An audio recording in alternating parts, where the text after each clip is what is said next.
All right, guys, so now we're able to put the app into edit mode. If I click one of these, it turns light gray, the text gets put in the input, and then the button changes to update item. But right now, if I click update, it just adds a new item with that name, which obviously we don't want.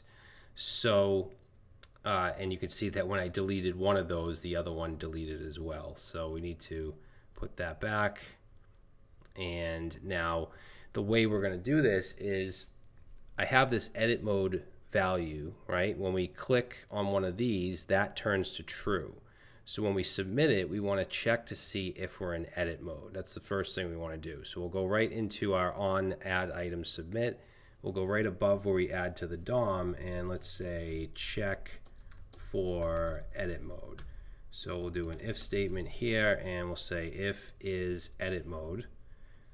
Then what we want to do is basically we want to take the item that we're editing and we want to remove it from local storage and then remove it from the UI or from the DOM, and then we just want to add the new item. So we're not actually editing like the item that's in local storage. You can't do that. You can get and set. So we're just setting and we're removing the old and putting in the new is essentially what we're doing. So in here, let's grab the item that we're currently editing, and if you remember, we added a class of edit mode. So what we can do is say item. We'll call this item to edit, and then on the item list, so item list, which is the UL. Let's do a query selector, and then let's select it by the class of edit mode. Okay, and there's a lot of different ways you can do this, and we need to make sure we put our dot here.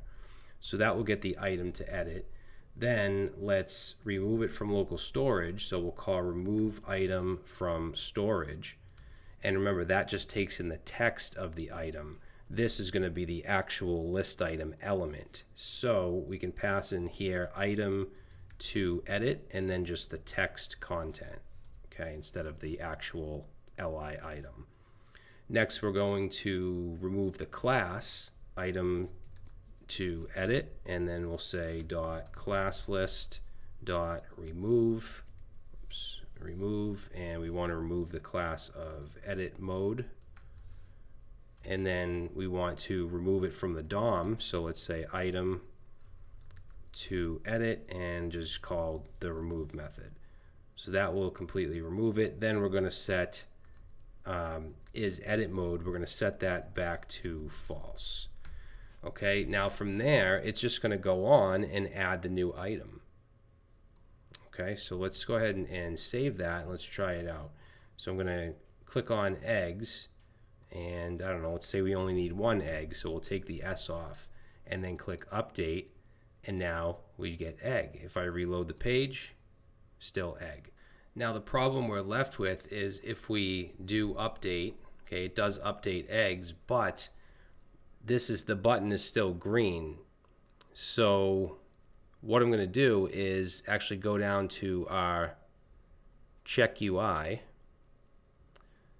Okay, so we have our check UI here, and I probably could have called this reset UI because that's really what we're going to be doing. I want to, first of all, whenever the check UI is run, think of it as a reset. So I always want to set is edit mode to false here. Okay, and then this is also where we're going to change the button back. So let's take the form btn and set the inner HTML, because remember, like I said, with vanilla JavaScript, whenever you change something, you have to make sure you put it back. So we changed this button color and text. It's not going to go back on its own just based off of some value. You can do that with front-end frameworks because you have the mechanisms to do that. With vanilla JavaScript, you have to do everything on your own. So let's set this to I class, and basically we want to set it back to the default. So the class that we want is going to be fa-solid and then fa-plus. And then after the I tags, we're going to say add item. So that will change the text. Now for the color, we're going to say form btn dot style dot background color, and we're going to set that back to, I think it was 333. I think that's right.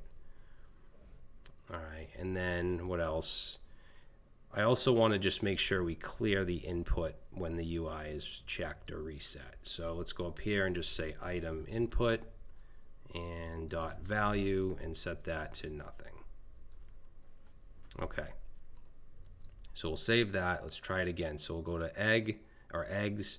We'll change it. Let's change it to eggnog. Excuse me. And then we'll update. It edits that item, and it also makes our button go back. If I reload, then same thing. All right, cool. So I think we're just about there. The only thing that I want to do now is make it so we can't add duplicate entries. So right now I can add juice again, and I don't want to be able to do that. So we'll get to that in the next video.